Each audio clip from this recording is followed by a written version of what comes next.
Foreign Affairs engumnyango wema-dignitaries laqhamuka ngephandle. Kusho ukuthi ke basatisile ukuthi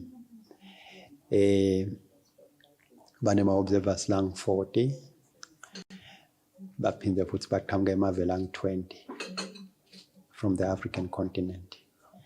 And ke batayo basebenzisana nawo lamanye ama-observers laqhamuka ka-Commonwealth nalaqhamuka naka-SADC nalamanye ke emaveni amanye latshengisa interest ukuthi funa kuto-observer lekhetho lase-Eswatini. Baba nayo i-preliminary report lapho khona bahlanganisa khona uconnect batawusharisha i-platform nalabanye laba observer nayo like nje EU vamile kusebenza na SADC bakhokhe sort of like a preliminary babe ne-preliminary joint platform lapho khona bangasho khona ukuthi bona nge-assessment yabo ukhetho luhambe kanjani. And then ke i-report it's a requirement lefuna ke nge-EBC konke ama-observers kufuna ukuthi ananga provide i-report kuyalisita ke nelive ukuthi laba ku-observile lapho khona basinga-improve khona silive kulama elections nawo bafake imiqondo kubukwetwe ukuthi manje nalive lingawenda njani ukuthi ama-elections ukuthi abe sesingeni leliphakeme. Sibambe kuba imfanele yamabhizinisi David Ncampalala sobeke libandla lento wengamela kusebenza kwenkampani yahulumende lesekela imisebenzi lemikhulu yetemabhizinisi Eswatini National Industrial Development Corporation.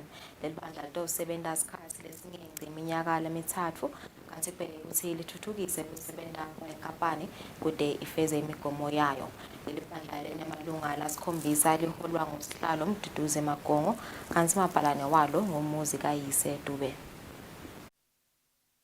Kwakha-ke emathuba bekunene ngilolokubheke kuthiwa akhiwe ngini siyayibona isha inganani siyabona ukuthi le misebenzi njengoba seyingekho kusemahlombe embe kunene ukuthi niphume nibambise live le ngutele nje namhlanje njengoba sashilo likakhulu kuye babe Magongo sihlalo ukuthi wena kunene kusebenzisana lokuhle kuba ngilokuthi natane ukuthi ukhona nidinga ini bese niyapota phela nale hulumende lokho iboard ingabekwa nje seyinkulu nalo minister bekunene akungabi njalo ngoba kusuke kunguye lacabanga ukuthi le micondo la ihlanganisile le mihle kangaka mangibuka nje le combination yale board acting PS ngibona mina live liphuma enkingeni lapha khona kuhlanganiswe iboard sibili ayidebetebe kweboard. Inkampani yahulumende lebutha umthelo i-Eswatini Revenue Service isukumisela uhlelo lolusha lokusebenzisana nebatheli ngenhloso yokunciphisa indleko kanye ke nesikhathi lesicithwa abatheli uma basebenza Tindzaba emthelo. Lolu hlelo lolusha lutoqala kusebenza mhla lulunye enyangeni yeNgongoni kulosedulo. Implementing these commitments would shift our focus from enforcing customs and tax laws to facilitating trade and facilitating tax compliance. Implementing these commitments would improve public trust in the ERS and improve voluntary compliance. We then set out to introduce programs that sought to honor these commitments. We embarked on a countrywide customer service campaign to empower our teams, our officers, on customer service skills. Our customer service KPI, the Net Promoter Score, jumped from less than 6.7% in April 2022 to about 49% in March 2023. We launched the Authorized Economic Operator with our SACCO partners in May this year. This program awards VIP status to qualifying traders, so their goods are not subjected to intensive inspections at both sides of the border with South Africa. We've had 2 traders in this program in the last 5 years. Today, we have 3 that have shown interest. We will see 150% growth. In July this year, we introduced the self-service tax compliance certificate system. This system enables our compliant clients to generate and deliver their own TCCs in the comfort of their homes and offices. Since July this year, we have issued about 10,700 TCCs from this system, and about 95% of them were issued within 5 minutes by individual applicants. With the improvements of the TCC processes, we are happy to announce that in December 2022, the Minister of Finance gazetted amendments to the tax compliance certificate regulations and expanded the scope of the TCC. The scope of the TCC has been expanded to include renewal of trading licenses and cross-border transfer of funds.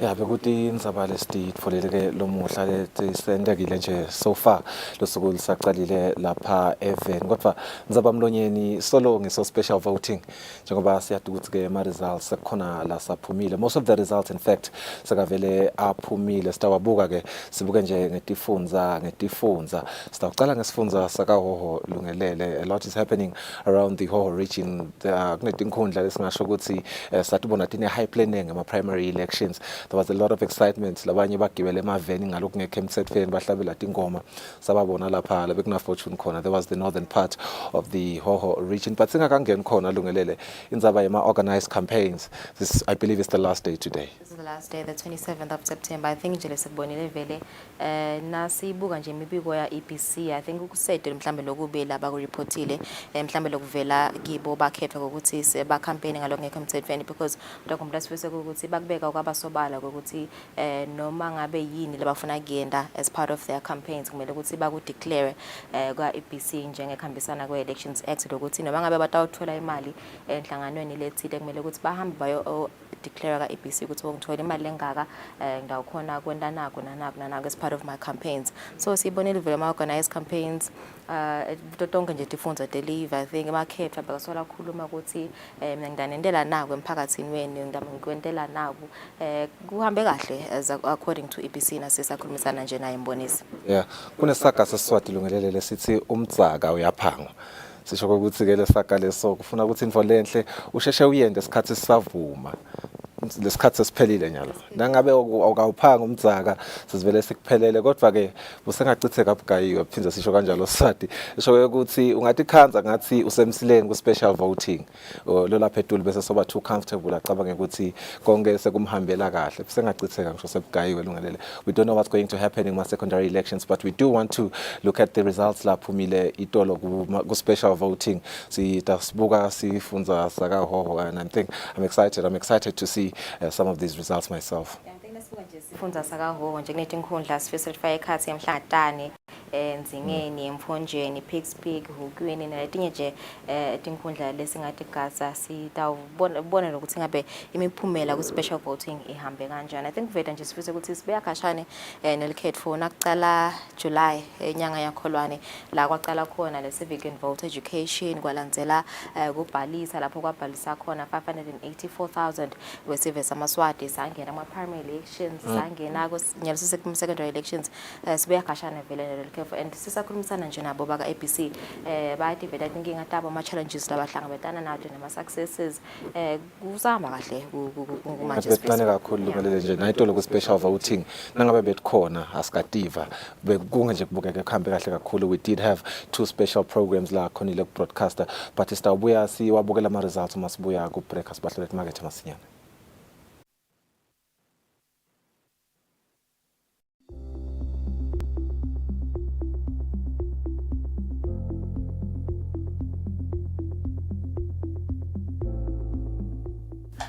Bongosi egameni lelibandla letelukhetho nemingcele tinkhundla ngingusihlalo walo libandla sihlanganyela nesive malangeni lamahle kuhalalisela ingwenyama inkosi yethu inkosi Mswati wesithathu minyakeni lamashumi lasihlanu nakuhlanu kanye nelive longana kundiphethe wethu ukuthi lo lingana nabo netinsuku tengwenyama letingu 55 nananathi sisive seMaswati sina leminyaka ilengu 55 sesikhululekile ngandiphethe.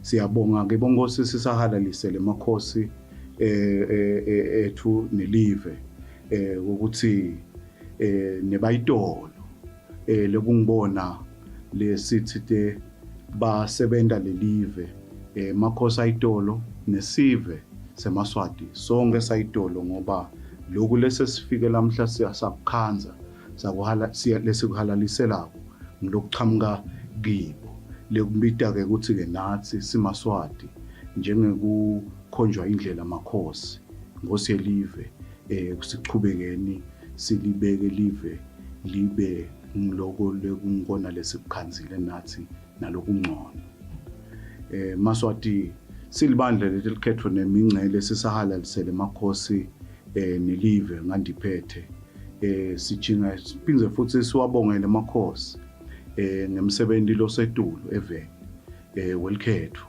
sisitengcile tigaba tokuqala lebesikito nyalo ke sekuseleke sigaba lesisisedulu ke yokungisona sona ke lesisitawusiniketa iParliament yethu isinikete futhi emabandla enkundla lokuba ubuchopho ke lobakhiwa induna tetinkundla lokungibona bosihlalo bese ke nabobuchopho bemiphakathi benkundla labakha lobuchopho lelibandla lenkundla lokungilona lelisebenzisana kanye neParliament nahulumende welive leMaswati wonkana bonkosi emalanga umuntu akandlulise lokuthi umhla ka-26 we-special voting bese ulandzela ke umhla ka-29 September walo likhetho lelukhulu lukhetho lwesibili lesongilona loluyi-final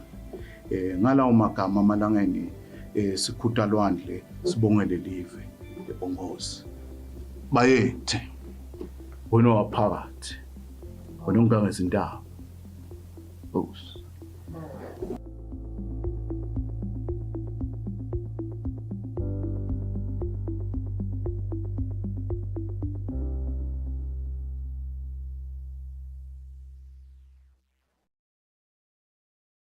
Sanza sivulela sibuka imiphumela yelikhetho lolukhethekile lobe lichubeka lapha endase emavuso itole special voting silecala nje sesifunza sakaho enkundleni yaseHukwini sonabuka ukuthi ingabe kuphumelele bobani kuyo imiphumela yayitolo elukhethweni lolukhethekile takumleke ukuthi itolo bekuvota labo lodwa kwanza ukuthi ngeke bakhona kuyovota ngalesihlanu kanti ke bafaya ikhathi bemthetho ama security officers labafaya ikhathi amaphoyisa emasotsha emawada kanye nabo betempilo kanye nato Tindzaba sasibuke nje ukuthi ngabe eHukwini kuhambe kanjani khona malunga eParliament lamane elungelele siyabona lapha labafuna kuba ngamalunga eParliament me correct myself there siyabona ukuthi Alex Lushaba uhambe embili ngamavoti lang 127 dalikhulu namashumi lamabili nesikhombisa 127 votes kanti ke ulandzelwa nguye Nkhanye Tingwenya mabuya nga 115 votes emalangeni ngathi ayibambe emsilendo ngelela kodwa nje akusho ukuthi ekuphelile phela Asikena siqhubeka lapha kunaye Mlondi Dlamini lonamavoti langu-10 alandzelwe nguye Khulekani Dlamini ngemavoti langu-10 emavoti lasiphohlongo kuseHukwini ke lapho esifundzeni sakahoho labafuna kuba ngemalunga eParliament aseHukwini ke lapha what is striking ngilungelele na uthi nje uthatha ku-observer o-analyze letithombe lethu uyabona lo ukuthi Mlondi Dlamini naKhulekani Dlamini laba lapha ngasekugcineni Khulekani has 8 votes Mlondi Dlamini has 10 That's the youth demographic, bantu Yeah. labasha lapho. Bantu labasha basehokweni kungathi nesibe sasehokweni bathi tebona batawuhamba bayovotela emajala amadzala langathi asakhulile. Siyambona Alec Lushaba naSimohlwana lapha, siyambona Ankhanye Tingwenya Mabuya naye majala asakhulile lawa. Asati ke ngoba phela njengoba sisho special voting, this is not the finals yet. Sengabona nje ukuthi khulekani at the end of the day might So be the leader. You may never know. Yeah, We'll see. speaking of Bamlabash, I think sibonile na itolo sifiso le mavuzo ku special voting as balingani bethu basaba interview basho nabo ukuthi vele batele to votela nabo balingani babo ngalokuthi vele bafuna lolu shintsho, bafuna vele kuvuleke amathuba lemimangweni, bafuna abantu labasha abathuthuke wonke mbafuke kahle kahle imimango ethuthuke kube netakhiwo tebuchwephesha. So I think baphume ngebuningi babo abantu labasha itolo. Kazi-ke labakhala ngawo kakhulu ngiwo emathuba emsebenzi ilungelele. Ngiyethemba nje sisaqhubeka sitababona abantu labasha bahamba embili ngemavoti. Kopha-ke akusibo lapha hamba embili kalobamba ngephansi kwe-chiefdom yase-Elangeni. Malunga eParliament khona labafuna-ke kuba ngamalunga eParliament. Lo hamba embili is Michael V. Maselela Vunganze, 276 votes. Lungelele, that's a very big number. Yeah.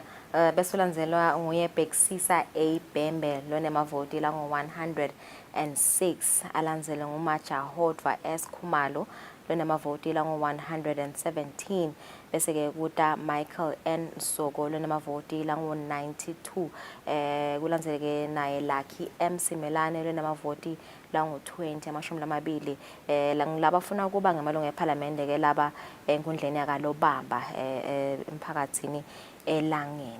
I'm not too sure ukuthi ngihappy ngale trend lena Lungelele. Kubona nje umuntu omusha abasemsileni njalo njalo kodwa nje again it's just a special voting. Siyabuya secondary elections isibantu labasha sitawuphuma ngebuningi bethu sihambe siyoparticipate elukhethweni. That is ama results la qhamuka lapha kalobamba ngephansi kwesifundza sakahoho ngephansi ke kwechiefdom Elangeni. Those are our MP results. Michael V Masilela is leading there with 276 votes, followed by Bhekisisa A Bhembe 160 votes. Wakhona ke nalabanye labalandzelako 117 Majaha Odva Khumalo umntu. Yeah, I think ukuhambe kahle sifiso itolo elikhethweni lelikhethekile sibavile nalabola abakhulumela ama-presiding officers nama-returning officers asho nabo ukuthi nokuhambe smoothly njengekuthembisa nje kwalo libandla i-EPC ukuthi bafisile lokuthi lama-queues kube bede kube nje smooth konke kuhambe kahle. I think sikubonile lokho kwenteka ngewela mahholo eshiselweni lubombo kanye namazini. Sibonile ukuthi vele umfube kafike angene eboxini lakhe avote aphume njengokusho nje nebamfuna nabo bayakusho lokho laba abakhulumisile abalingani ukuthi konke kuhambe kahle kube bedela umsindvo konke nje kwahamba kahle. Kanti-ke sibonile Lungelele basaqhuba wona lo msebenzi ukuthi bebakhona be-SADC Electoral Observation Mission labebede kutawubuka ukuthi engabe vele are we following the stipulated guidelines nama-standards labekwa ka-SADC nayo i-African Union. But nje sisaqhubeka sibuka wona ema-results amadlanga empisi under the Fokolwako Chiefdom ema-results ahambe kanjena. Anske lo hambe embili ku special voting itolo kube ngo-Allen Villane lo hambe embili ngemavoti la ngo-114, walandzelwa ngubongani S Mdluli lo benemavoti la ngo-107, walandzelwa ke nguThabo Magagula lo benemavoti la ngo-71, bese kuba namake. Yes, finally kunamake lo ngcobile Lukhele 47. We are voting for Make. Sasema ukuthi utawuphumelela elikhethweni elikhulu. Kulandzeleke Domsani Intimane lo benemavoti la ngo-12, naye Veli M Maduna lo landzela ngamavoti la ngo-7. Maka wesibili sifiso 2 votes. We are hopeful though. Emadlanga empisi ngathi bomake balisukumela likhetho kanti-ke nesive ngathi siyababambisa. Nondumiso Dlamini angeke sithi sowuphele emandla ngalamavoti lamabili akusho lutho lokho Lungelele. It's just a reflection of yesterday's special voting. Lukhetho setawuqhubeka.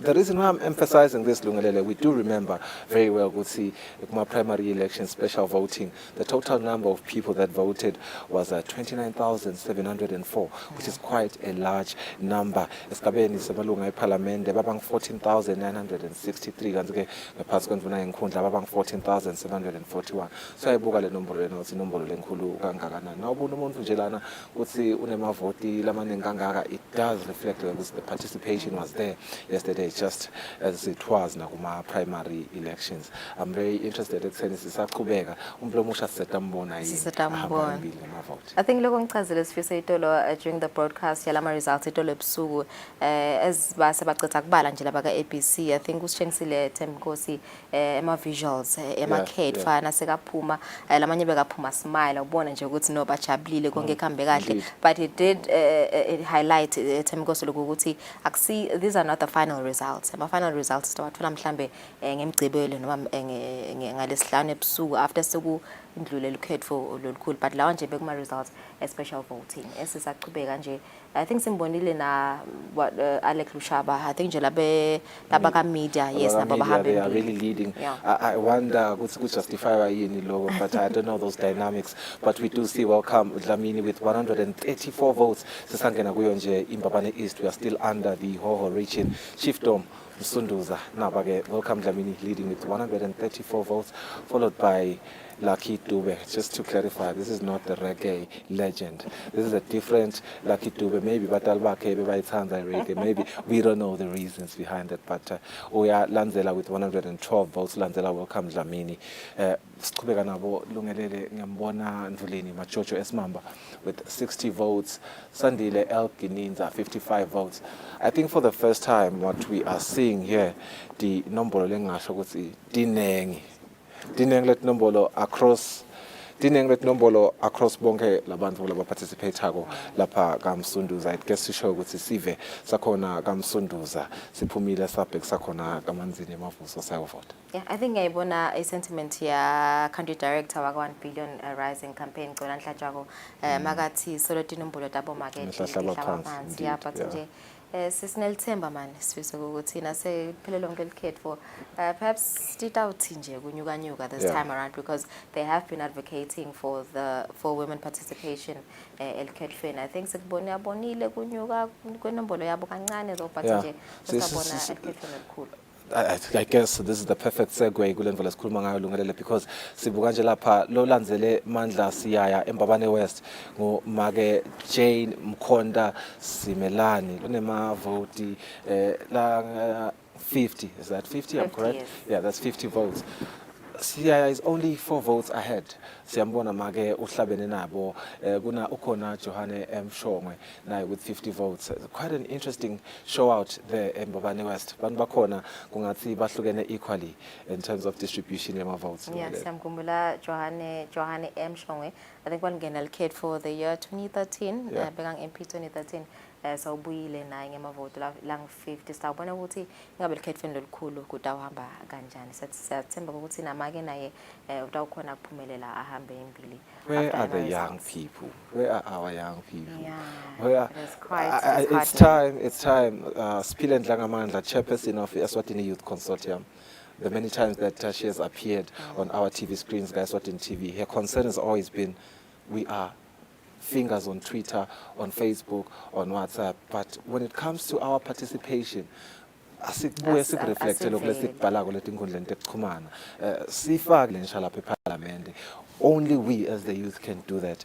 We do hope ukuthi sikhathi sisaqhubeka we will see the involvement yabo bantu labasha yange kukhuphuka lungelela. Yes, sathemba ukuthi itawukhuphuka sifisa because siyabadinga nabo, sayidinga imivo yabo khona eParliament. Usateka nje abantu labasha. I think kuyathumala futhi sifisa nekubona ukuthi abantu labakhubatekile nabo asibaboni khona lapha eParliament, because nabo sayidinga imivo yabo as ingwenyama nje yasho ukuthi bonke abantu banelungelo ukuthi siyive imivo yabo bakhona ukuthi babafake lokho labafisa ukuthi kwenteke ekuthuthukweni nje mhlambe Tindzaba tasemimangweni. But there's a justification behind that that has been a topic of conversation for the most part lange phandle ekutheni inombolo tabo in terms of population tincane. So it is not really shocking ukuthi bona nalana tincane ngeke bese lapho siba ne conversation lenza kakhulu, but sigijime siphose emehlo ethu lapha enkhabave kaManzini ekwaluseni inkhundla. Interesting results lungelele. Am I correct nangithi basha bobathathu bandla?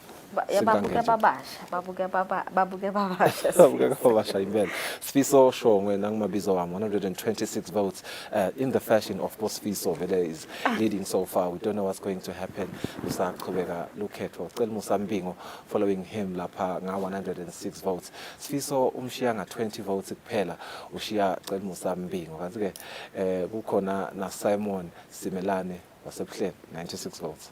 Yeah, dominator nje labo babe kakhulu Sifiso vele lemiphumela kwangathi iyajabhisana labo make bancane kakhulu but ke lokuthi nje bakhonyana indzaba lejabulisako I think nje ezisaqhubeka nje nelanga episode so liyaqhubeka noku-update i-app yakhe ngema results and make imiphumela yelukhetho lolukhethekile ngalokuthi vele kusengacethwa kubalwa kahle basaqhubeka neku-update asibonge nje kakhulu kilo libandla i-APC ukuthi libe nalomcondo lokuthi Sifiso sitibukele thina nje lama results atincingo ntetfu le app kumalula kuyi-download it's for free you can download it on Play Store kanye naka App Store. The friendly as well, the interface is brilliant. Nale mibala le lapha yabona ukuthi incorporate ema colors elive la kangwane nje you just feel at home usayisebenzisa le app leyo. Longelele ngiyakubona ukuthi you're not very happy ngenzabe ukuthi bomake nabo sisa sibaboni kahle lapha. Maybe it's a sign ukuthi kufuna ungenela likhetho. I said, what do you think? Are we going to see? Sidabe siyibone leyo Sifiso. But again, we're hoping ukuthi sikhulumisane naye Xolani lo country director wenhlangano noma komkhankaso lo buke wona malungelo abomake sibe nje imive yakhe ukuthi ezabukele tinombolo naye asathi cwaninga ingabe vele mhlambe umuvo wakhe uthini as a 1 billion rising campaign. Siqhubeka nje nekubuka nawo ma results esifunda sakamanzini lo bamba lomdzala umphakathi wakumahlanya labo labangenele kubanga malungu eParliament lo uhambe imbili todo ku special voting kube ngomawik thanda ukukhanya khumalo ngemavoti langu 135 alandzelwe ngunyakanyaka lo ngimpendulo ndaba ngemavoti langu 91 bese siyambona naye lapha Stanford Mdongazwe Makhubu ngemavoti langu 29 kulandzelwe lucelwa Raymond Dlamini ngemavoti langu 25. Mawik I'm running out of words lungelele for umuntu lokhuluma wonke lamalanga akavami lokuthi ngihanjele ngemagama but it's quite interesting lungelele this man is really trying to make history. Is he really trying to make history? Has he ever been defeated? Are we going to see him being defeated this year? We don't know, but on Friday, we shall wait and see. Bonke nje bakangwane abaqhubeke balilandele likhetho sibone ukuthi engabe it is ngathini indzawo le lesingasho ukuthi it's a place of interest lenkundla le yakalubamba it's one of the places of interest isikhathi kubona ukuthi ngabe kutawuqhubekani kule yankundla le lo bamba lomthala esifundzeni sakamanzini so siqhubeka nje nalahlelo masanza ukuthi ivulela siyakwamukela sibuka nje imiphumela yelikhetho lelikhethekile lobo liqhubeka itolo special voting sikhumbule ukuthi futhi namuhla 27 September kukhangasa kwemakhetfa kuyaphetha. I think 12 midnight kuyagcina so they have the entire day. Indeed ba namuhla nje vele langa lekugcina leyo ukuthi bakhangasa lungelele we will be seeing a lot of familiar faces in terms of bantu lesibabonile ba ngemalunga eParliament before sisaqhubeka nalo lohlelo Mawik I think has been an example there. We've seen him minyakeni lendlulile. We'll be seeing other faces as well njengoba shilo ukuthi some of these results sakavele ayatfolakala on the Elections Boundaries Commission app. Me and you have had the pleasure to browse through some of these results prior to coming on here. We did see some of these faces. I don't want to preempt the names. I don't want to spoil it, but Stawabona luhlelo lusaqhubeka. But again, this weekend, I think it's just let's talk about this coming weekend. 48 hours or more of broadcast. Naba broadcast nzambama ukuthi Friday noma kanjani siya broadcaster luhlelo lukhetho Saturday noma kanjani sithi Sunday angathi lo angathi wakhe ufuna umnakisisa ukuthi usho kusini. Alright mukeli yesisi tabe nje silive kusukela ngayo insimbi yesikhombisa on Friday morning sikuthulela noma sikulethela konke lekutabe kwendeka itefunze ntonke deliver sabe sibonje tonke tinkhundla ekakhulu kade nje nasibuka mhlambe libombo sabe sikhona enkhundleni yaseJogodweni eGilgal kalomahasha esithobelweni esiphofaneni enkilongo siqhubekile naseshiselweni nakhona singene enkhundleni yakugege ekhubutha emasayisini enkoweni esikwe engudzeni sabe besitawuzama nje kungena kufika rather etinkundleni tonke sibuke ukuthi ingabe kuchubekani khona lapho. This just a minute ago, the Elections Boundaries Commission has taken to their social media to officially announce today, the 27th of September 2023, is the last day of the 2023 general election. Candidates carry out their campaigns. Eswatini decides 2023 on the 29th of September 2023 through democratic elections. Ngetengasala uma saka live lethu. Solo sisho Tindzaba ukuthi ilanga lekugcina leli. Silo sho ukuthi lota ukhanzakala a campaign akusasa utawubhekana nemthetho noma kanjani. Right, siqhubeka nayo imibiko noma imiphumela esifundeni sakamanzini enkondleni yasemafutheni umphakathi kusemafutheni akhona ngulabukela abavotela kuba ngemalunga eParliament yasemafutheni lo hambe embili itolo special voting kube ngulinda sihlongonyane ngemavoti la ngo157 walandzelwa nguye sabelo mthetho ngemavoti la ngo146 kwase kuta Filmon Mkhatshwa ngemavoti la ngo95 Hamed Saculo yena uhambe nje athubendi kuphela. Yeah, Lungalele, achubeka, and we would be remiss to not highlight Tindzaba Solo sibona quite a staggering presence yabobabe bomake Lungalele solo mihlahla baphansi sibeke now nangu Nhlanhla Simelane, he has 14 votes ungasemsleni so far ku special voting. Samuel Shabangu 15 votes kanti ke Hamid Sacolo with 20 votes kanti ke Filmon Mkhatshwa Sitekalanga una 95 votes. Yeah, kuvela nje sifisa ukuthi lo khetho nje noma lo khetho nje usawona lo khetho uchubeka ngaphansi kwemithetho lekhona lapha eveni leya passiswa ngeminyaka wa 2013 ifaka khathi nje umthetho Elections Act number 10 of 2013 the Elections and Boundaries Commission Act number 7 of 2013 ne Voter Registration Act number 8 of 2013 ne Parliamentary Act number 12 of 2013 kanye ne Elections Expenses Act number 9 of 2013 kusho nesifisa ukuthi konke kuhamba ngalo mthetho libandla EPC ayitendeli nje kulandzelwa umthetho. Indeed. Vote counting of votes ngekubanjiswa ngomlingani wamvumi Nkosi masinyane nje. After checking lama votes the election material has required under section 63 the ballot papers abese ke nawo sekayaba unfolded with their backs upwards rather, and the officials marks checked. A ballot paper, that's the second point, a ballot paper which does not bear the official mark shall be put aside for the decision of the returning officer. Konke kwenganyelwe ngumthetho. Siqhubeka nayo eManzini region siyalapha kaNkomi yahlaba chiefdom yinsingweni nawa ke ma results emalunga eParliament hamba embili umduduzi Dlamini ngemavoti lalikhulu nemashumi lamane nesikhombisa 147 votes, followed by Comfort Mpilo Lenhle Shongwe with only 81 votes. Lena ke lolandzelwa ngofana Matsinane with 75 votes. Yeah, so sizaqhubeka nje sibuka yona imiphumela ye special voting mangaba usandza kusivulela. I think sifiso sisaqhubeka nje nayo imiphumela usolo siyaqhubeka ngathi ngibona umvulo omusha lapha sigcine welcome siqhubekela kulizwe Dlamini lothole amavoti la ngo7 asikhombisa kuphela na Hopewell K Nkwanyana yena ke uthole amavoti la sithupha la ngo6 kuphela.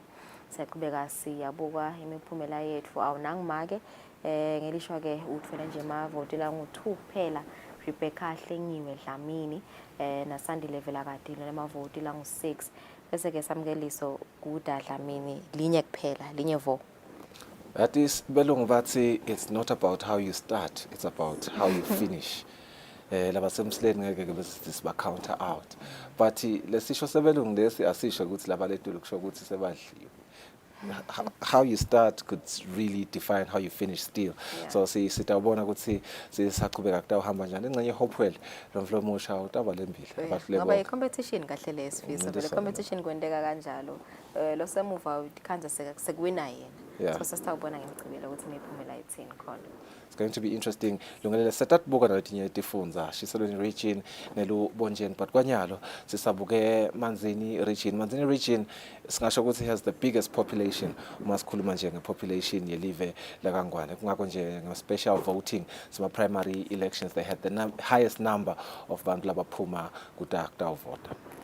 Alright, solo siqhubeka nekubuka imiphumela solo sisesifundeni sakaManzini inkundla kusenhlambeni umphakathi nguMasundvini ngilabakela abafuna ngenela kuba uMP Manzivi Zwane uthola amavoti la 127 takhumbula sifisa ukuthi Manzizwane ngama nominations at some point kwaba netinkinga kwakhanzakala ukuthi kumele ukuthi akhokho noma beka ngatholakali ku voters registration kepha ke nangisokhona namavoti la 121 Richard M Mtsiniso 99 votes Thandeka G Mafu 68 votes Sifiso S Nzimanze 67 votes ngiyajabula kubona make Sifiso at least uthola amavoti lathi cha 68 votes senekundika nje kwa secondary simkhanziseka letulu. Yeah, lapha enhlambeni uyabona lokho ukuthi kumadima mbamba cishe nje wonke umuntu unebantu bakhe labamvotelako nasingathi siya compare nakuletinye ngathi lamanye ama constituencies nalamanye ama chiefdoms khona bawubona le disparity ukuthi kungathi iba yiningi bomthola umuntu anemavoti la safikile ekhulwini lo munye aqhamuka nga58 lana uyabona ukuthi kushiyana ngabo 20 nangabo 5 kanti ke kushiyana kwabo nje bobonke 4 angeke bese sithi lo lemova vele selumshayile naye usasene hope ngicabanga ukuthi bathi titolo laba announce lama results bathi you know what I'm going to fight secondary elections all my people are encouraged to go there and vote for me. Yeah, I think Indzaba nje kumele sigcizelele bonkosi Indzaba ukuthi these are not the final votes njengoba solo sisho ma results special voting kuseta uphuma the final results nakuphela lukhetho lolukhulu ngalesihlanu make ngemgcibelo sisolo nje sisaqhubeka nalo lukhetho siyajabula kubona ukuthi kusethe mhlambe imibiko lebikiwe baka ABC ukuthi kube sekuba nemsimvo thide khona emavuso kusabika nje ukuthi konke kuhambe kahle kwamanje. Solo siyaqhubeka ke Mngoni. Mphongwaneni chiefdom uNgundvini Lungelele empeleni cishe ngathi sabahlanganise onke lama chiefdom na uthatha kubuka kahle ngoba utawunaka lo ukuthi some of these faces come from other chiefdoms under the same constituency still though but nje sisekhona emphongwaneni siyambona Mtokis nathi Hlophe Mabhengu lapha with 180 votes kungathi uhambe yedwa kule special voting Lungelele na ubuka ukuthi bamlandzele kanjani labamlandzelako. Yeah, ulandzelwe nguSydney S Mathobela ngema votes lang 49 kweta phiwo kwakhe Motha ngema votes lang 19 kwase kulandzela Sanele M Kadlela ngema voti lang 14 ibike lapho benkhundla yasemphongwaneni umphakathi kuseGundvini Mtokisi naye sitakhumbula sifisa ukuthi naye ula kule hlangothi lethu ka media so labe media bebenta letibuka kwetolo. This is why I was telling you Lungelele ukuthi this is a sign perhaps for you ukuthi uhambe uyongenela ukhetho from lengakutshela kona ukuthi you already have one vote na lihleli laceleni kwakhe nami I'm sure ukuthi my colleagues ethu nje la station akakuvotela so we really do want to see you go there and win Lungelele but I just want to highlight something real quick sabuka yona eManzini region we did highlight the fact that it led other regions ngabo voter participation ku special voting sema primary elections but I want to highlight the number because I think it's very important nasabuka yona inombolo 4,693 people bantu labayinkhulungwane nalabangamakhulu lamane nemashumi la emfica nakuthathu 4,693 people went out and voted Manzini region kuma primary elections asathi ke ukuthi kuma secondary elections I'm really anticipating ukuthi elections boundaries commission sinasayicethe kuba la konke kahle njengoba sishido ukuthi so far kusaphume ema results lamanye basawafaka basawa ingester sitayibona le nombolo lesho ukuthi ku leadership isifundza against leader kanjani nombolo dimqwa kakhulu disipasithombe lesikahle Lungelele. Yeah, alright solo sisathula nje yena imiphumela naleli bandla solo liyaqhubeka nje ngokufaka imiphumela ku app yabo Elections and Boundaries app letfo la Play Store kanye naka App Store solo sikhona esifundeni sakaManzini sibuka ke manje inkundla yasemkhiweni umphakathi kusekuthimleni MP results ehambe imbili khona lapho ngumachawe mavuso ngemavoti langu-180, balandzelwa nguMandla F Chawuka ngemavoti langu-118, kweta-ke Gideon Dlamini ngemavoti langu-69, kwase kuta Thabiso T Dlamini ngemavoti langu-31. Yeah, you're forgetting Nhlanhla Dlamini Lungelele. Angathi noma ubona ngathi ukuswaqele inomlangeni lapha. 27 votes. Nhlanhla Dlamini ubambe emsileni kodwa yaba ukuthi he's not so far from Thabiso T Dlamini yena lona 31 votes. Nakhona kamanzini sibona bobabe kanti ke sita crossover masinyane sekuyabuka lapha eSigwe ke ingaphansi kwesifundza saseshiselweni lokuyinkhundla lapho khona ilunga leParliament for the longest time bekungu David Kruger Ncampalala. We do want to just to take this insert sibuke khona masinyane.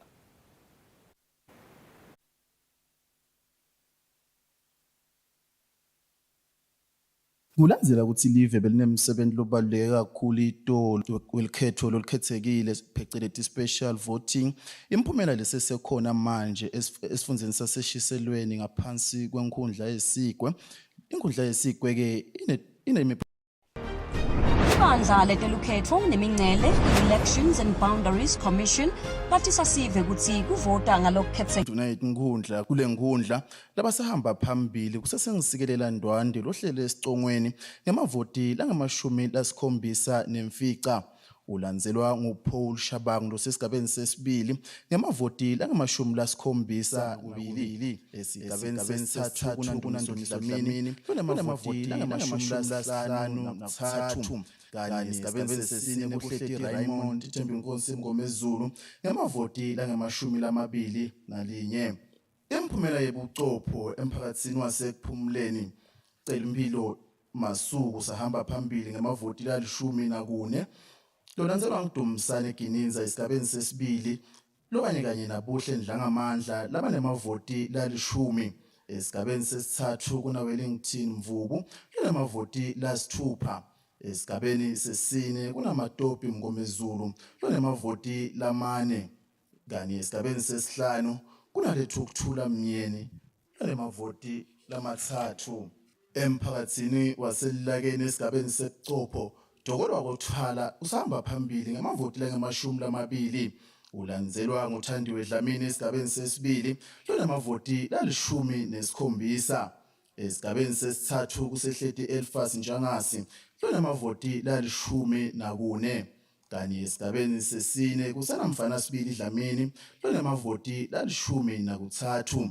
esigabeni sesihlanu kunaBongismelane lonemavoti la-9 esigabeni sesithupha kunaPhumzile Dlamini lonemavoti la-6 esigabeni sesikhombisa kunaSicelo Nzabanzaba lonemavoti la-4 kanye esigabeni sesiphohlongo kusesebambene Sipho Dlamini naZama Gumbi labanemavoti la-2 esigabeni semfica kusanabongiwe Ngwenya lonelivoti linye esigabeni sebuchopho emphakathini wakwaNdunayithini Sandile Nhleko usesehlete esicongweni ngemavoti la-20 esigabeni sesibili kunaThabiso Dlamini lonemavoti la-15 Cetsile Mavimbela uhlete esigabeni sesithathu yena ngemavoti la-12 kanye Mandla Vilakati uhlete esigabeni sesine ngemavoti la-10 esigabeni sesihlanu kunaThemba Lukhele ngemavoti la-8 kanye esigabeni sesithupha kunaBusisiwe Mamba lonemavoti la-3 esigabeni sebuchopho emphakathini waseNyathini Mzamo Zulu usesehlete esicongweni ngemavoti la-9 kanye esigabeni sesibili Bomvuselelo Dlamini naKhayen Mamba basesebambene ngetihluthu ngemavoti la-5 esigabeni sesithathu kunaSithembile Dlamini lonemavoti la-3 kanye esigabeni sesine kunaMcondzisi Dlamini lobambene ngetihluthu naThokozane Ntshingila ngelivoti linye lobikako umpendulo Gumbi uSambabane. Yeah, bongosi kusele nje 15 minutes ukuthi siphume lapha elihlelweni. Live la kangwane longelele linema constituencies namatinkhundla leti ngu59 ngama-15 nemfica. Sifundza saseshiselweni kulo 59 sina 15 wetinkhundla. Sitawubuka ke sifundza saseshiselweni nyalo sitaqala eshiselweni 2. Yeah.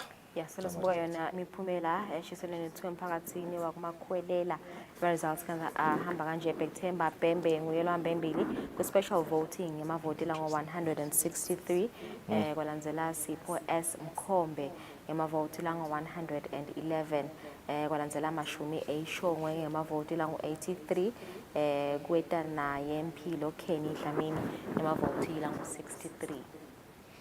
Lungelele siyamati Mashumi Shongwe, siyamati Mkhombe, Mashumi Shongwe siyamati kakhulu on the political spectrum of things and nabo town governance lapha eveni. Na Mkhombe siyamati young entrepreneur lo lapha kuma electronics, but nje sisaqhubeka Stradom Simpanza, who has been the member of parliament kule term lesiphuma kuyo, uyalandzela naye lapha with amavote langemashumi lamane 40 votes. Kazi ulandzelwa ngumuntu lomusha lapha Mangaliso Dlamini una only 17 votes na Mxolisi Khumalo na 6 kuphela. Thokozani unamangaki Lungelele? Na Thokozani Masuku Nhlane Khulu uyibambe na Mxolisi njali with 0 votes apiece. But nje akusho ukuthi lokhu seba eliminated. Kusaqhutshekwa. Bafisela inhlanhla sifiso phathi ke ngijabulisa ngokuthi nje bamvu labasha. Ujashilisa ukuthi abantu labasha uyababona. Yes, asiqhubeke. I don't know why.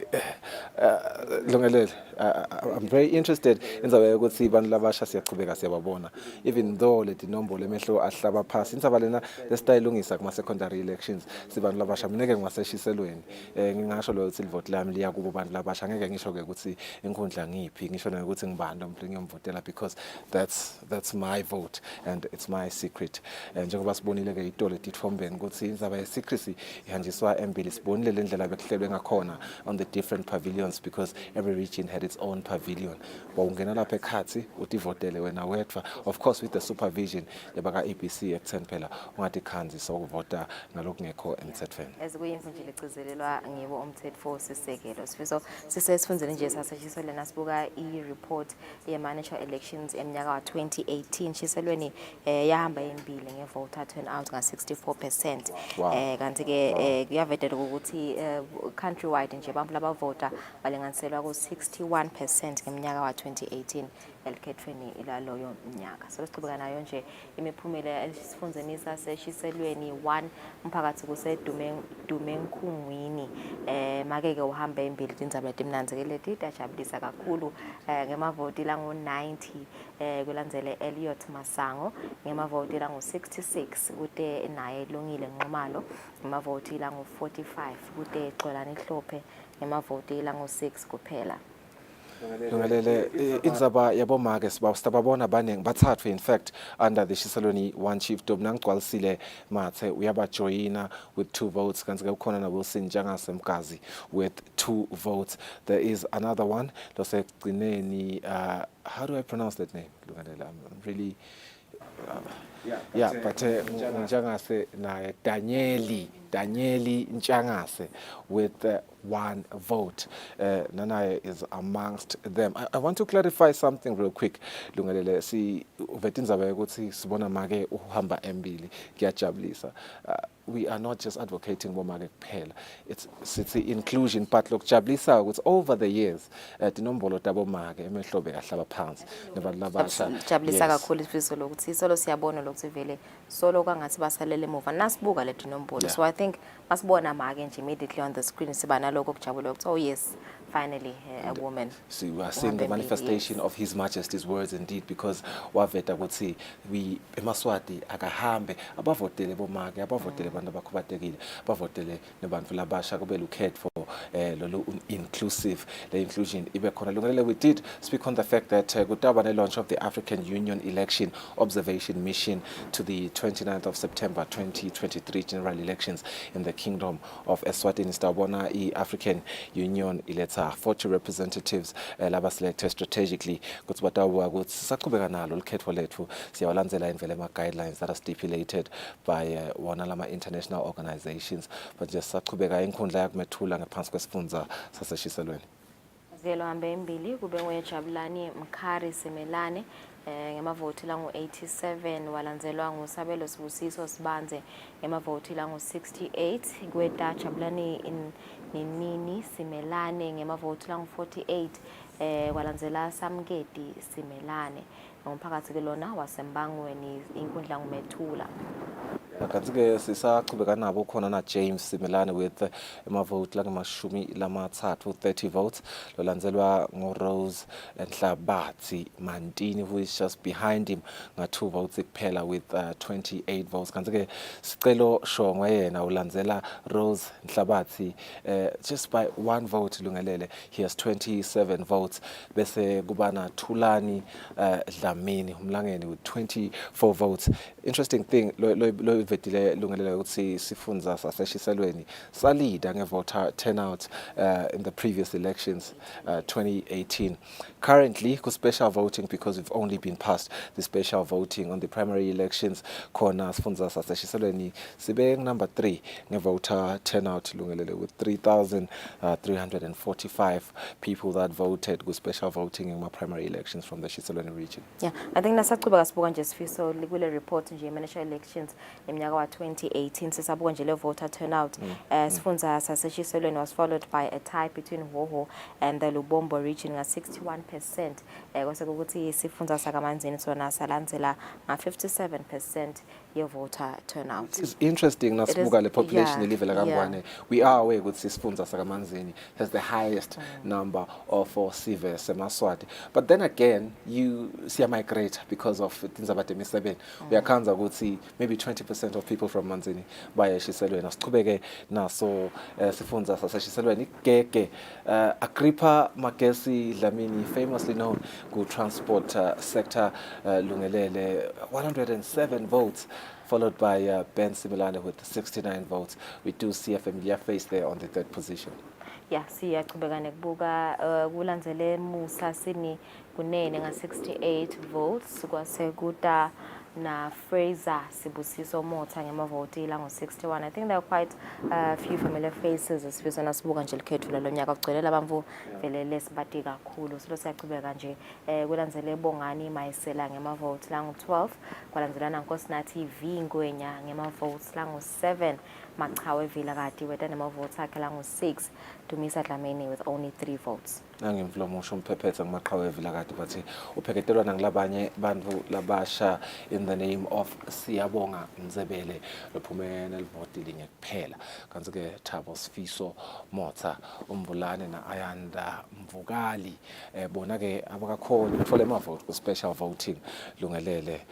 Sisaqhubeka nelikhethwa ingxenye, they will accumulate a couple of votes and maybe compete again, be in the race lapha kugege lapho khona simbonile Mr. Kunene lebekalunga leParliament khona, also known for other works under the Eswatini government, simbonile ku-PAC benda umsebenzi lomkhulu umnyaka usaqhubeka. But nje sibona sona sifundza saseshiselweni quite a heavy turnout, nasibuka lokho ukuthi cishe khona per inkundla kuvela abantu labaningi kuletinye inkundla kuletinye kufundza bukhanza ukuthi bangu-4 kuphela, but Shiselweni so far it's more than 4, kuvame kuba lapha kubo 6-7. I think uselapho nje ngibona usasinza indzaba ukuthi selo siyababona mhlambe labo labathola bo1 labathola bo0. I think nje EBC wayiveta nje indzaba lena ukuthi it was one of the challenges actually in 2018 bakuveta kule report yabo ukuthi I think most of abantu abaningi they found it difficult to accept lama votes. I think nje kwaba one of the challenges labawa raise nje kule report yabo, even though they were educated ku civic and voter education ukuthi vele kusine kwenteka We will talk about that because we did discuss it with a certain psychologist in one of our programs. Lungelele Nokuthula Dlamini 130 votes leading inkundla yaseMaseyisini eShiselweni region, ulandzelwa nguBongani Hlophe with 86 votes, kanti siyabona na Reggie Lukhele uvelile nga 53 votes, yenake ulandzelwe nguThembelihle Mabuza with 24 votes. Nokuthula Dlamini Lungelele is an interesting topic, but it's asesiqhubeke sibuke nangunasabelo Kunene with 19 votes, kanti-ke emsileni kube namandla Ngwenya lona 3 votes. It's not the end. Kumabuya naye Mr. Kunene sataqhubeka lukhetho. Nokuthula Lungelele is amongst the 4 MPs that were selected through imithetho yelive siyawatlo umthetho lo sasekukhulumise kakhulu lapha esifundzeni saseshiselweni Shiselweni bekabuke sona sifundza saseShiselweni njengelilunga leParlamente, but I'm very much aware ukuthi wangakhona vele ngephansi kwenkundla yasemaseyisini wakhe ngale tindzaweni tabo kaDlobunga udecide-ke ukulungenela lukhetfo sive kungathi siyamjabulela 130 votes. Yeah, kanti-ke sitawukhumbula ukuthi nakuma last elections vele bekunguye bekalandzela Small Joe, who was the MP. That's Pumakona. Yeah. Yeah, sasijake wona secondary elections sekusele nje langa linye sifiso ukuthi sale singena kiwo sitawubona kahle ukuthi bobani abaphumelelako bobani abasalako. Ngicabanga ukuthi nawo makhetfo avele sewajake lelo langa babonile itolo noma baphuma emavuso ukuthi bayahlekelela bayamoyitela incumbi yabo, but nje I think uyivete ungichazile Thembi Nkosi makayichazela nzabe ukuthi bangamoyiteli kakhulu ngoba kusesema special voting results now. Impela nalaba futhi labatholelo zero njengoba ushilo impi sengawadle mahawa esiqinisweni asichubeke Shiselweni region Ngutseni chiefdom kaMkhaya MP results. Yeah, siyambona 184 votes for our leader there, Charles Mfana Wekulunga Ndlovu lolandzelwa nguVele Musa Shiselo Mbongeni Dlamini, named after his region.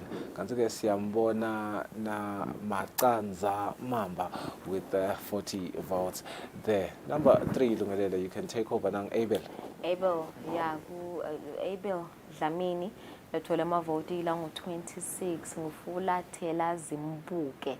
Abel Fulathela Zimbuke Dlamini lethole amavoti langu 26. Kweta-ke sifiso Mphumeleli Shongwe ngamavoti langu 22. Kwelandzela Raymond Zwelithini. Yeah, I think you're very correct there. It's Raymond Zwelithini Zwane Mangweni with 16 votes. Kanti-ke emsileni ukhona Linda Jimmy Njali. Lonema voti lali Shumi from special voting. Lindokuhle Nhlane Humphrey Masuku, 2 votes. Lindokuhle looks very familiar there. He does sit in the studio every so often. Kufunzela Sive Sakangwane Tindzaba Siamati Kakulu. Again, another representation for Bantu Be Media. He's not just representing the media, but he's also representing the youth demographic Yelive Lagangwane. Siyababona ke base Ngutseni solo bayibambe kanjalo ku special voting. Ngabe kuma secondary elections sitawubona intinvo tikucuka you may never know. Lungelele ukuthi nze indzaba lemcoka kakhulu. Indzaba ukuthi EPC has a constant concern. Indzaba ukuthi as much as they do, speak to bantu labangenela lukhetfwa indzabeni ukuthi if you get 0 votes, if you don't get votes at all, noma ngabe uthola linye bayazama lo ukuthi baba counsel ukuthi how to deal with that kind of situation. But psychologists, we've had the pleasure of speaking to a psychologist in this very same studio. Any form of disappointment, not just in my elections, it does induce that form of anxiety, but disappointed. So and it's natural. It's very natural. It's very natural. But here's the very important part. Singabese siyabastigmatize labantu labo. As a society, we have a role to play in terms of accommodating those people, being with them. Basadila nalogo angifuni ukuthi kuhluleka man naleyo miphumela leyo lebese iyaphuma. Yeah, all right sis. Sambukele sesichubeka nayo imiphumela nje sita crossover to sifundzeni saselobonjeni sicala ngenkundla yasesiphofane sifuna ukuthi bobani labahambe embili kito tinkhundla. Imiphumela lesephumile kwanyalo elukhethweni le-special voting kuma-secondary elections labekenteka itolo esifundzeni saselibonjeni enkundleni yasesiphofaneni emphakathini wakumaphilongo, Madlenya, Tambuthi kanye naMphumakudze losahamba embili kuba indvuna yenkundla. Kube nguye-ke Phiwo kwakhe Ngcamphalala lohamba nga-118 wemavoti alandzelwa nguLungile Mthethwa lohamba nga-62 wemavoti kanye-ke naZama Mthethwa lona 41, kube naDengetile Gwebu lona 16, kube naSifiso Dlamini lona 14, kube naBongani Ngcamphalala lona 12 kanye-ke naSimanga Shongwe lona 12. Ebucosheni kumaphilongo lohamba embili nguJabulani Mkhonda lona 6, Bongani Shongwe lona 5, Amos Gadlela lona 4, Zanele Shongwe lona 4, Simanga Mncwango lona 2 kanye-ke na Richard Dlamini lona 1. Lohambe embili-ke kuMadlenya kuba bucopho nguNkosi Ngiphile Gadlela lona 28, Xolani Dlamini lona 11, Sebenele Gamedze lona 10, Spiwe Dlamini lona 7, Jengsile Dlamini lona 7, Mvikeli Mathe lona 6, Zwelisha Dlamini lona 5, Musa Dlamini lona 4, Bongani Ngampalala lona 4, Joseph Dlamini una 2, Lomvula Gamedze una 2, Ganyeke Nathemba Zwane naye lona 2. Khona ke emphakathini wakuThambuthi lohambe embili ebucosheni kube ngusicelo Vilakati lona 2, Meshak Mpumelelo Nzimanze lona 1. Kanike emphakathini wakumphuma kudze lohambe embili kuba bucopho kunamphakathi Mbamali lona 8, Cebile Mathabela lona 2, Primrose Ndlovu lona 2, Vincent Vilakati lona 2, Siboniso Ndoda Mhlanga lona 1, kanye ke nasicelo Vusi Vilakati lona 1.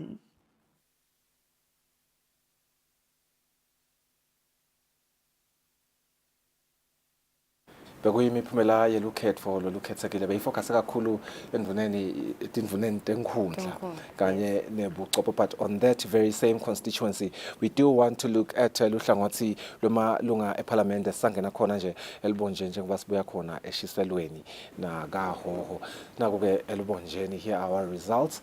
Number 1, 120 votes ngumshweshwe Nkambule Sotho Mswati ulandzelwa nguNomalungelo Simelane lona 77 votes. Nomalungelo Simelane is a very familiar face to a lot of people. Siyamathi Nhlanhla Mzimela Simelane ulandzele nga 69 votes on the third place. Kanti-ke Vusumuzi Nimrod Mkhumane ube namavoti lasikhombisa kuphela ku special voting.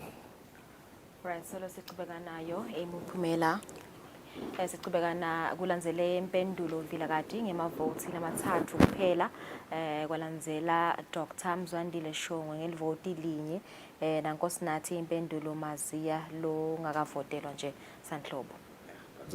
Solo siyasho akusho ukuthi sokumphelele impendulo kusethe ama-secondary elections lapho khona sitawubona khona sive semaswati siphuma ngebuningi baso. Just how many hours now Lungelele? My math is not the best math, but my primary only one day. Solo siyaqhubeka nje, solo saqala ne-countdown, so I think 2 weeks ago solo siyayibhala lapha kuma-screens efu ukuthi kusele malanga lamangaki. We're quite excited nathi lana kubona nje ukuthi vele ngesilale sifiso because vele nasicala ngalo 7 ekseni sitayishaya vele solo sibukile singalali because lama results aqala kuphuma la ebusuku from 12 kunkhani ke sekuba exciting seba mnanzi kakhulu sesiyabona nje ukuthi hayi ngathi kuwina zibani because ubona ngalama phepha ubona nje ngalobhuku ukuthi lama phepha kuthi hayi ngathi kuwina zibani bese tiyacala ke ingoma sebayacala bayahlabela la holeni, so yabona ukuthi balandzeli bazibani bayajabula kuba mnanzi kakhulu ma experience lento yonke lento leyanale. But nje we do know that everything is in place. From the broadcast perspective, we are 100% sure Eswatini TV will be bringing the elections live, secondary elections, starting from Friday on Saturday. We might see Sunday, we might see something on Sunday, we don't know. But again, on a governance level, just around Lulkhetho Lungelele, the short-term election observation mission will be coming to Eswatini with 40 observers drawn from various African Union member states. Lulkhetho Lubombo Richine Gilkali Lungelele napa. Kanje umphakathi wakubulunga sifunzeni isaselubonjeni inkundla nguGilgal lwamba embili kuleyo nkundla nguSifiso Gadlela ngemavoti langu-97 walandzelwa nguSandla Fakuthe lote lomlandzele ngemavoti langu-87 kwase kulandzela Bongani Nzabanzaba ngemavoti langu-75 kodwa Sithembiso Mamba ngemavoti langu-69. Solo nje kuhamba bona bobabe embili bomake tinombolo tabo tincane kakhulu kulena nkundla kulandzele yena Jabuliso Shongwe kwangathi ngumvu lomusha naThamsanqa Gadlela ngemavoti langu-5 kanye ke na Musa Dlamini ngemavoti lamabili nje kuphela. Angati would say, Lungelele, as someone who is a matriarch yourself, maybe in the future looking to have umvana, we are in the trend yabo sifiso. Ukuthi nawe umvana ukuthi uba ngusifiso uba lapha embili. Ngathi yanaga yini. Ngicela ukuthi kube into inaka ko lena make the right decision. Usaqhubeka nempilo yakho Lungelele. Kanti ke sisaqhubeka naso sifunza sase Lubonjeni. I almost said Shiselweni. My heart is with Shiselweni because I'm from Shiselweni region. Sifunza sase Lubonjeni naso sinema voti lamanengi sisibonile ngama primary elections, people came out in numbers sababona ukuthi bavota baba ngu-2,236 ku-accounta kulo 14,963 total voters wema-primary elections with special voting. Only 2 faces that I'm seeing here. 2 faces. Lo mahasha lo. Familiar face. Yeah, siyachubeka ke nemiphumela yasifundazwe saselibonjeni inkundla kukalo mahasha umphakathi ngoshewula babili nje kuphela luhambe embili kube ngumake nguzanele N Mashaba ngamavoti angu-116 kwalandzela Ndumiso Masimula sakumlethe Ndumiso Masimula abengilo lilunga lakho mahasha ke so vetile ukuthi ufuna kubuyela sasitawubona ukuthi ngabe elikhethweni elikhulu imiphumela ayidawuthini ngoba lena imiphumela yema special voting kumuntu nje ukuthi le miphumela lena letfolakalako ku app yaka ABC Elections and Boundaries app iyatfolakala ka Play Store kanye na ka App Store mahala ha uya download nje utibukele wena ukuthi kuhamba kanjani singakuveta nje ukuthi solo ABC uya loader yona imiphumela ngalokho sithi usachutshekwa nje kusaqiselwa edevelopment. I'm not sure. I'm just asking myself. Engabe vele lapha kalomahasha lesive asikangeneli indukhetho noma EPC usa update.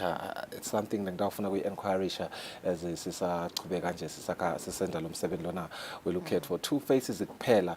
For me, angijabuleli 2 faces. I don't know about you. Sele sikhulumela yona ngizabe ukuthi sive semaswati likhetho kufuna siluthakasele.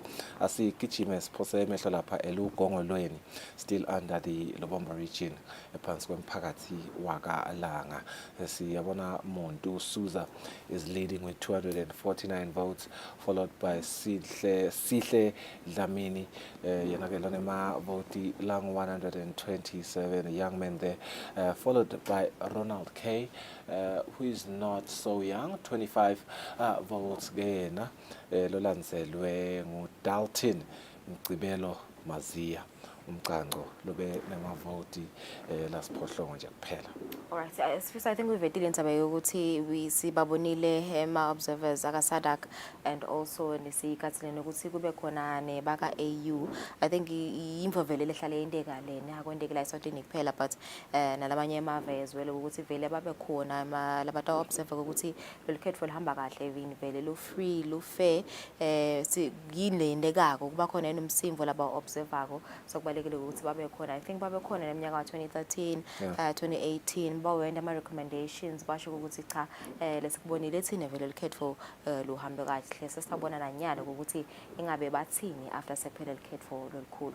Here's your Minister of Economic Planning and Development, Mr. Tambo Kina. We are seeing Li Gamalake, Lelinya Singaltel Kakulu. I don't want to butcher it, so ngeke ngilisho. But he has 62 votes to lead Lubulini under Lubombo region. Mthokozi Sivigunene follows him with 47 votes. Kanzike siyambona Mxolisi Myeni umnguni waseNingizimu lenemavoti last Thupha. Yena ke ulandzelwa nguLot L Msibi with 4 votes. Yeah, so siyachubeka nje sibuka imiphumela siceza kubuka nje imiphumela yesifundza saselibonjeni. Yeah.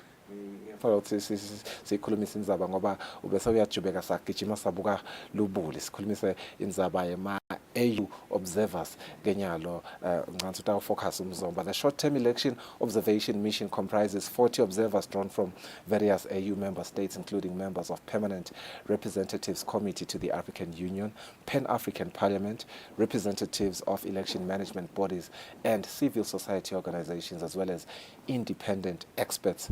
Loku bomage nebantfu labasha LinkedIn tolo uvetindzaba ukuthi livela kangwane is not an island.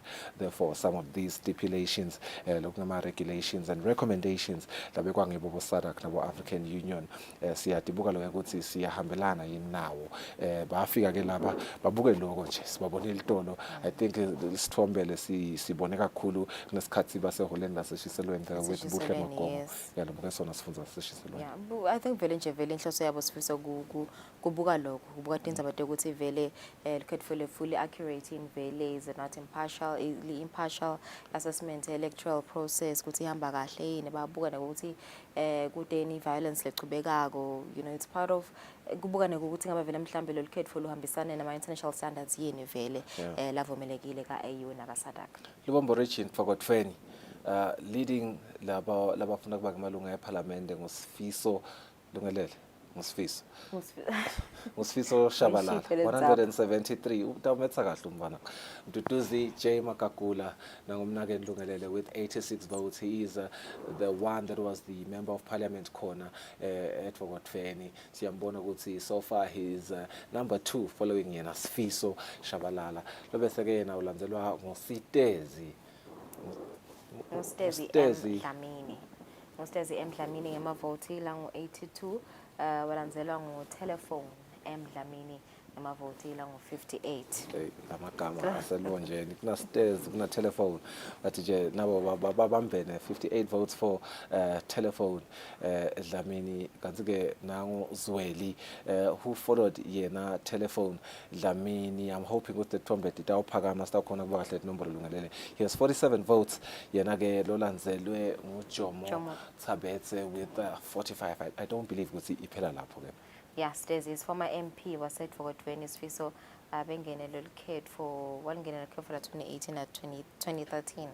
Yeah, so uyabuya futhi nyalo is hoping ukuthi abuyele eParliament. So maningi lama familiar faces ezisolo sichubeka nje siwabona sifisa ukuthi yakuneba mfundisi esibatiko labanye labasha labanye bayabuya bakatheni and labanye bakha umlandvo njengama week khomalo nje so ufuna kwakho umlandvo so vele wakhile vele lokuthi nje alingenele nyalo futhi nakangalwina vele phela ngaso qedile Lungelele uthi nizabekwe ukuthi lolu khetho lwethu luphindze libuke ukuthi lu-impartial yini vele by the observers but kunenzaba lephinza ingene EPC uthi ufuna libe impartial lube accurate. What we are seeing are the accurate numbers from the special voting, which is a good sign because those numbers were observed by lama observers akasadak but phindze kubene luhlangothi le-transparency kulama aspirations noma kule vision yakhe EPC bese ke ludlalwa ngithi ikakhulu sibe media, which is what we are doing today. We've been doing it since nje lukhetho for luqalile.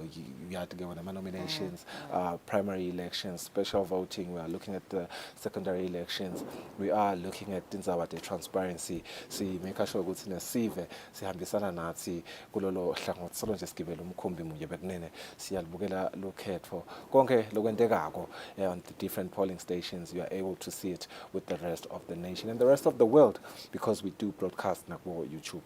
Alright, sisilo siqhubeka nje nekuniketa sithombe sokuthi imiphumela ibukeka kanjani ye-special voting sitawuqhubekela ke embikweni wenkundla yasekwaLuseni. SekwaLuseni ngulenye yetenkundla letinebantu labanyenti kuleli inemphakathi lemithathu nje kuphela lokungiloyo wakalogoba emhlane kanye nasekwaLuseni lokho kwenta ukuthi labakhankasela kuba yindvuna yenkundla babe bathathu nje kuphela kanti nakukhethwa ngelanga lelikhethekile lwelikhetho special voting lebe libanjelwe emavuso exhibition and trade center mhla tinge-26 kulesetulo. Mthunzi Dlamini ukhone ukuthola emavoti langu-134 kwathi Nokulunga Nhleko wathola emavoti langu-108. Lungelo Shongwe yena uthole emavoti langu-86. Kulesigaba sendvuna yenkundla babili bobabe kanti make munye kuphela. Esigabeni sebucopho khona emphakathi wasekwaLuseni esigabeni sebucopho khona emphakathi wasekwaLuseni Sabelo Dlamini uthole emavoti lange-28 kwathi Moses Sikhonza wathola emavoti lange-21 bange-20 labakhankasela lesigaba sebucopho lapho khona bomake basithupha nje kuphela kanti kude lokhonile kuthola emavoti lamfakako kulabathathu kulabasetulu. Emphakathi wakalogoba khona kuso sigaba sebucopho Donald Hlophe uthole emavoti la-15 walandzelwa ngibongani Dlamini ngemavoti la-11 kwathi Lucky Tembe wathola emavoti la-10. Kulo mphakathi nakhona bange-20 labakhankasela lesigaba sebucopho kanti bomake babili kuphela kude-ke make lokhonile ukuthi athole emavoti lamfaka kulabathathu eluhlwini lwabathola emavoti lamanyenti. Emphakathi wasemhlane khona Fana Zihlongonyana uthole emavoti la-10, Thandazile Dlamini uthole emavoti la-9, Sandile Gama wathola emavoti la-8. Emphakathi emhlane babili kuphela bomake kanti bobabe bona bali-12. Make lokhonile ukuthi angene elihlwini lwalabasetulu nguThandazile Dlamini lobe wesithathu ngemavoti la-9. Letibalo talamavoti titfolakale ekhasini letekuxhumana lelibandla letelukhetho nemingcele i-EBC kanti letinombolo tisenekugucuka ngoba umsebenzi usachubeka kanti lawa mavoti labawatholile batawuchubeka nawo nasekukhethwa esigabeni sekugcina elukhethweni lolutawubanjwa mhla tingemashumi 29 kulesetulu. Etindzabeni Eswatini TV ngumbongo Dube Mbabane. Bongosi sitawubuka ke Mbabane East siyachubeka sibuka indvuna yenkhundla nebucopho khona ukuthi kuhambe kanjani uma bavota. Imphumela lesahamba yambili ngaphasi kwehlangothi le-special voting phasi esifundza sakaHhohho emiphakathini lemine lekunguFontein, Mdzimba, Msunduza, Eswatini. Losahambe yambili kuba indvuna yenkhundla nguPhindile Maziya lona mavoti lang-154 alandzelwe nguDavid Ndwandwe lona 149 kute Tindzaba lona 38 kugcina Mfana Sibilizwane lona 22. Labasahamba yambili ngaphansi kokuba bucopho emphakathini waseFontein ngu-Augustine Mncube lona 21 wemavoti alandzelwe nguLwazi Dlamini lona 18 kute Elizabeth Dvube lona 7 alandzelwe nguThabo Ngozo lona 6 kute Mata Mashaba lona 5 kute Senzo Kunene lona 4 alandzelwe nguXolisile Shiba lona 4 kute Christopher Shabangu lona 1. Ngaphansi kwemphakathi waseMdzimba losahamba yambili kuba bucopho nguSibusiso Magongo lona mavoti lang-5 kute Arthur Mangama lona 4 alandzelwe nguNcamisile Kunene lona 4 kute Lucky Shololo lona 4 alandzelwe nguSibusiso Sikhonze lona 4 kute Nthethelelo Makhanya lona 2 alandzelwe nguSunboy Malinga lona 2 kute Themba Dlamini lona 1 alandzelwe nguKenneth Mbuli lona 1 kugcine Musa Sacolo lona 1. Ngaphansi komphakathi waseMsunduza losahamba yambili kuba bucopho nguZweli Mthethwa lona 44 wemavoti alandzelwe nguThobile Bulunga lona 38 kute Simanga Mavuso lona 34 alandzelwe nguBright Mbuli lona 23 kute Tengetile Lukhele lona 21 alandzelwe nguLindo Kuhle Mkwena lona 12 kute Bongani Ngwenya lona 12 alandzelwe nguMfana Sibilindlovu lona 10 kute Sandile Dlamini lona 9 kugcina Sifiso Masango lona 9. Ngaphansi komphakathi wasesifashini losahamba yambili kuba bucopho nguPhethile Baker lona 15 wemavoti alandzelwe nguMhlonipheni Mazibuko lona 15 kute Sikhumbuzo Mhlanga lona 9 alandzelwe nguNtombe Mhlophe Mabuza lona 8 kute Thulani Thela lona 7 alandzelwe nguNcamiso Khumalo lona 4 kugcina Bongosi Mncina lona elivoti 1. Ya mbukele bekungiwe ke lo umbiko wenkundla yaseMbabane esesifundeni sakaHhohho sitabahlala emakethe nasibuka sibuka ama sports personalities lahambe embili ekhethweni le special voting.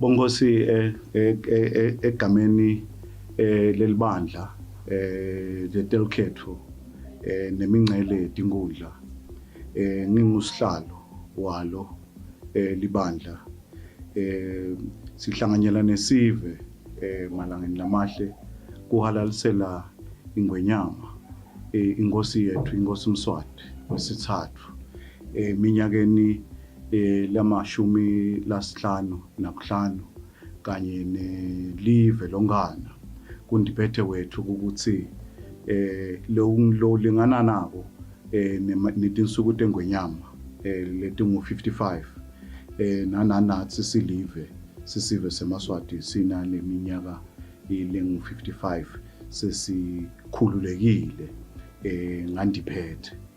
Siyabonga ke bongosi sisahalalisele makhosi ethu nelive ukuthi nebayitolo lekungibona lesithi basebenta lelive makhosi ayitolo nesive seMaswati sonke sayitolo ngoba lokhu lesesifike lamhla siyasakukhanza lesikuhalaliselako ngilokuchamuka kibo lekubita ke ukuthi ke nathi siMaswati njengekukhonjwa indlela makhosi ngosi yelive sichubekeni silibeke live libe ngiloko lekungona lesikukhanzile nathi nalokungcono.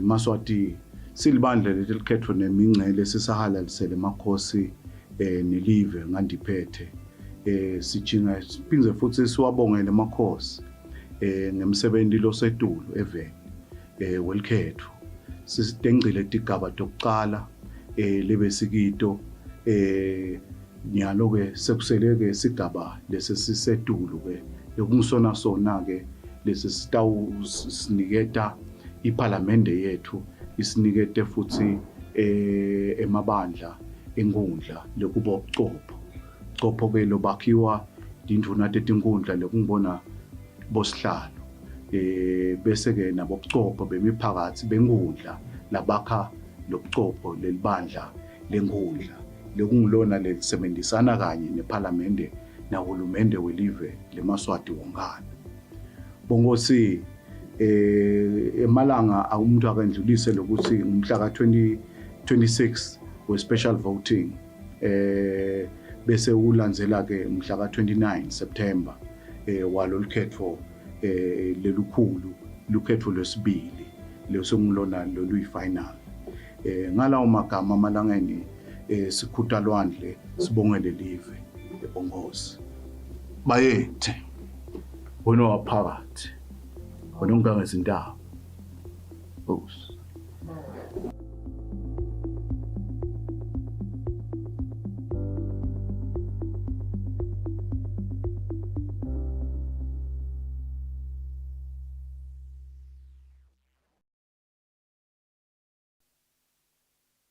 22 minutes after 2 ngwelo muhla siphinze sikwamukele ubukela yona ke imiphumela yelukhetho lolu khethekile special voting was taking place esukwini la Idolo Mavuso Trade and Exhibition Center.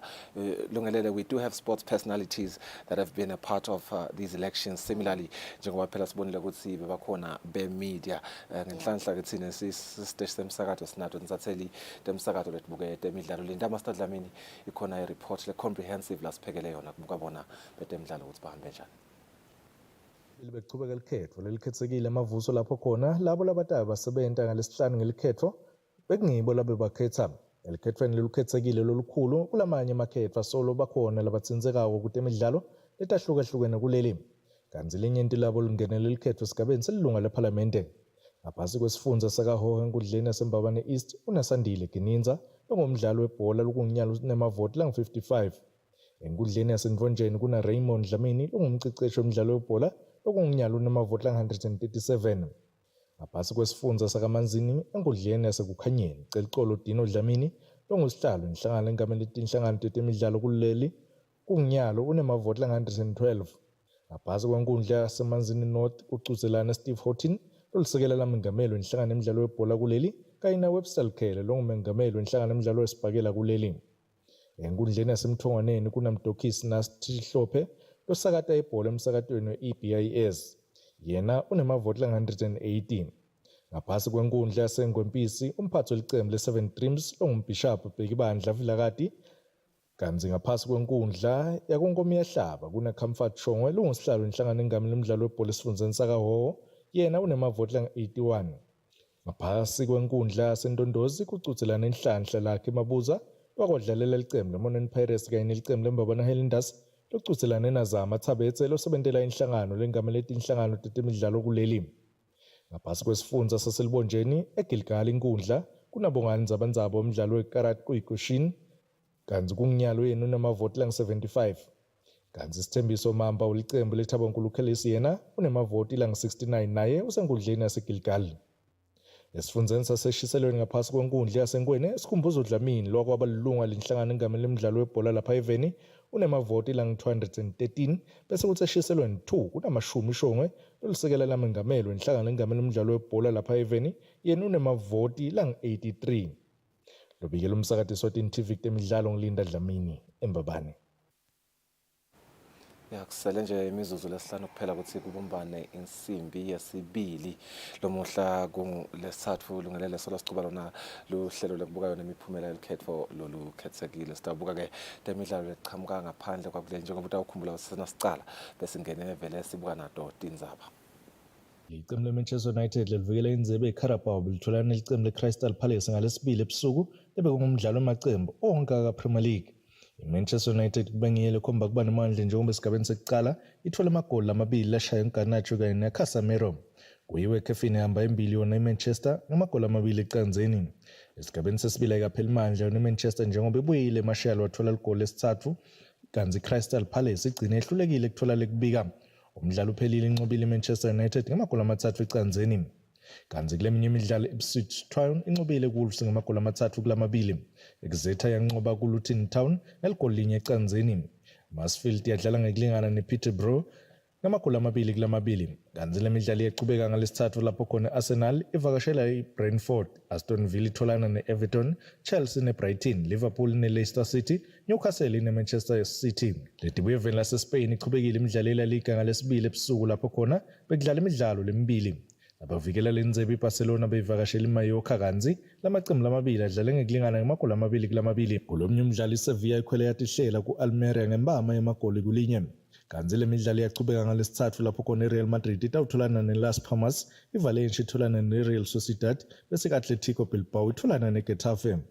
Bebiyelo umsakathi Eswatini TV kutemidlalo ngilinda Dlamini kanti sithombe iqhamuka DW VOA na France 24. Yeah, mbukelese ngesosikhathi 26 minutes after 2 sibone nje ukuthi solo nidlalisene nathi solo sinethulela imibiko ye special voting labeqhubeka elangene la kuqala sibabonile ama familiar faces sibabonile abantu labakumedia sibabonile ama sports personalities sibabonile labe babo MP elikhofeni nabo 2013 2018 bayabuya futhi sibabonile abantu labasha yeah kunenje lesikubonile kuseta ukucuka tembo letini nasifikele ekhefeni elikhulu definitely. Yeah, ndidlongelele ngifuna ukuthatha nje nalithuba kancane ngicolise kumbukeli lode lwashi lo sathembe mina ukuthi ngimtshele isikhathi ngisithe kubumbana insimbi yesibili kanti iyagabanga. I just wanted to correct that error masinyane, but indeed we are looking at the secondary elections. Lestabeke siwabona nje ngalesihlanu nangemgcibelo sithemba ukuthi sitawabona ama results awo ngemgcibelo njengoba sibona ukuthi sekunedebuchwepheshe lisethi khona ukuthi diphuthumise ukuthi ama results sisheshe siwabona kanti ke naloko kuhambelana nemithetho lemishale seyikhona lebuke wona ema elections longalela ukuthi likhetho ama results abalelwe MP kwesive sheshe aphume. Siselapha nje kutebuchwepheshe mbukeli na ungakhona nje ukuthi downloadela le app yatfolakala ku App Store kanye na ku Play Store Elections and Boundaries app. Imiphumela yonke yatfolakala ngesifundza ngenkhundla nemphakathi konke kusebaleni. Sotawutshela ke nemngane wakho nemlingane wakho longakhoni kubukela lo hlelo lolu ukuthi sisachubeka nje debuchwepheshe again lungelele but awukhona ukuthi balithole lo hlelo lolu ka YouTube Eswatini TV YouTube channel. We have this special broadcast as well as yesterday's 2 special broadcasts, so special voting. You can still catch those ngokuphelela kwawo. Yeah, we'll see you. Sitawubonana futhi ngalesihlanu ngensimbi yesikhombisa ekuseni masi broadcaster lokhetho lolukhulu on the 29th of September. Sala kahle. Yeah.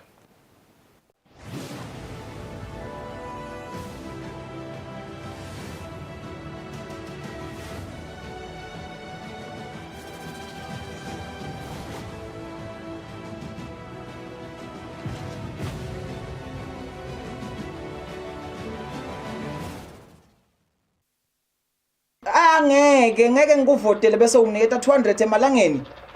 Hayi ngeke akungekulungile.